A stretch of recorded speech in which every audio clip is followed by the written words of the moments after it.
merupakan rutin kelas ya, di mana tata tertib dan peraturan sesuai dengan yang ada di sekolah, karena persis kalian juga berada pada posisi pembelajaran.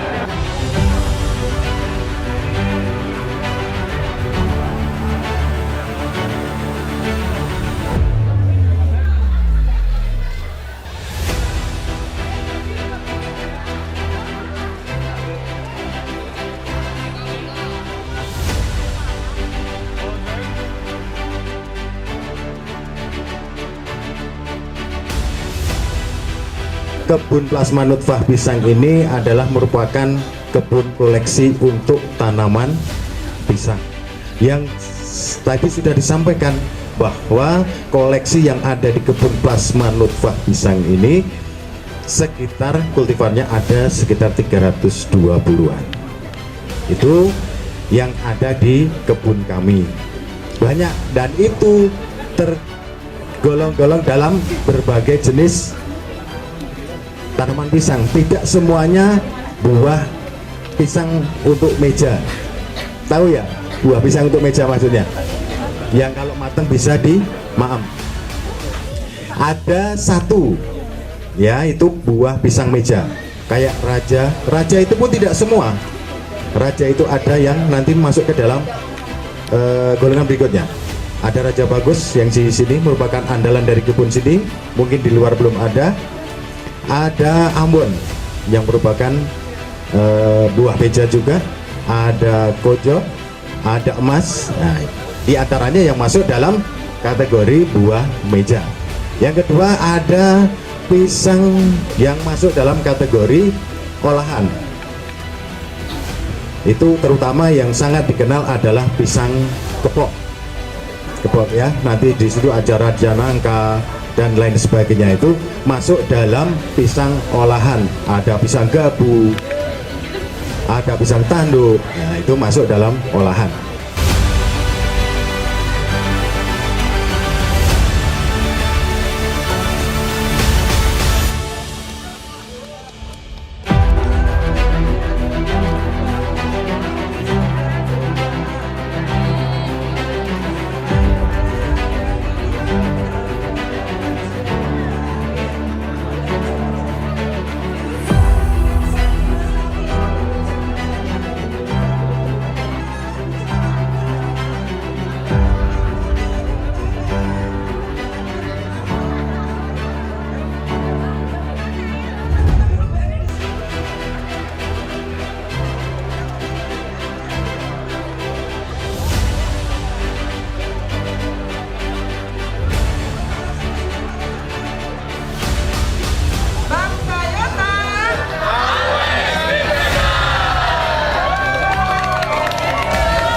Jadi kami kantor BPPTK ini di bawah Kementerian SDM, ya, kantor kami ada di pusat di Bandung di Badan Geologi, dan di sini di BPPTK ini adalah UPT yang ditugaskan untuk melakukan tindakan mitigasi di Gunung Merapi. Jadi hari ini nanti adik-adik harapannya kita bisa belajar bersama-sama. Dan tentu tadi yang disampaikan oleh Pak Guru tadi mengenai program P5 sangat bagus sekali. Jadi sangat relate sekali dengan tujuan adik-adik, karena nanti kita akan belajar mengenai bagaimana sih proses mitigasi di Gunung Merapi, apa saja yang dilakukan. Nah, saya mewakili Kepala BPTKG dan juga tim pelayanan informasi mengucapkan selamat datang, dan harapannya kunjungan semacam ini akan berlanjut, Pak.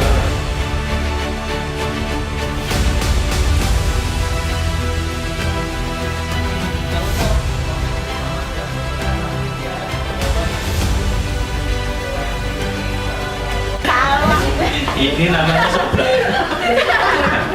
Ini kantong mahmah. Jadi ada kantong mahmah darat dan dalam. Ya. Jadi di Merapi dia punya 2 kantong mahmah ini ya, dia menjadikan sangat aktif dibandingkan Lebak Bulus. Nah, apakah gunung yang tidur bisa aktif? Bisa. Gunung Sinabung 300 tahun nggak pernah meletus karena ada gempa-gempa yang besar, dia jadi meletus. Gempa Aceh kemarin, iya jadi aktif. Ini kan kecil ini. Ini GIW ya. Tapi ini bukan dari Merapi ya. Di Merapi tidak ada kayak gitu.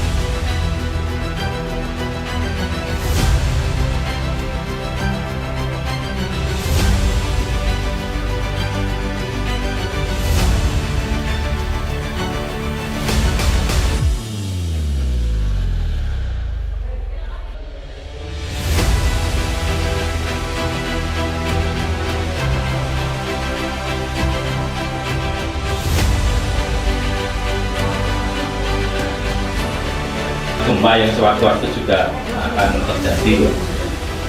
Yang bisa kita lakukan ya apa ya, belajar untuk menghindari ketika terjadi bencana. Bagaimana untuk menyelamatkan diri ketika bencana itu datang. Masyarakat di kawasan rawan bencana Gunung Merapi di kondisi normal pada siaga apa sudah punya SOP, sudah punya standar prosedur, harus ngapain sudah tahu. Misalkan sekarang startnya siaga, nah mereka sudah siap-siap nih. Tas siaga sudah disiapin, terus kemudian kayak surat-surat penting, ijazah, surat tanah, surat nikah dijadiin satu, karena nanti begitu ada perintah untuk evakuasi naik ke awas, mereka sudah harus evakuasi, dan nggak sempat kalau toto-totone mendadak, wah nanti banyak tercecer. Jadi mereka sudah mulai menyiapkan diri ketika sudah harus evakuasi. Ada yang tanya sampai di sini? Pak, pindah ke mana ya? Apa? Nah, mereka punya desa bersaudara yang aku bilang tadi. Jadi desa di Merapi sudah punya desa bersaudara di tempat di luar Merapi. Jadi sewaktu-waktu mau ngungsi, mereka kayak piknik ke saudaranya. Jadi yang sini dilatih mengungsi, yang satunya dilatih menerima pengungsi. Kan yang ngungsi tidak hanya orang, ternaknya juga ikut. Nah, nanti di sini kandangnya ke tempatnya Mbak siapa sudah dihitung. Nah, mereka punya rencana-rencana kedaulatan itu biar nggak susah, karena memang belajar dari tahun 2010 dulu kan fungsinya nggak jelas, ada yang ke Bantul, ada yang ke Sleman, ada yang ke Klaten, semua tersebar. Belajar dari situ mereka sekarang punya desa bersaudara.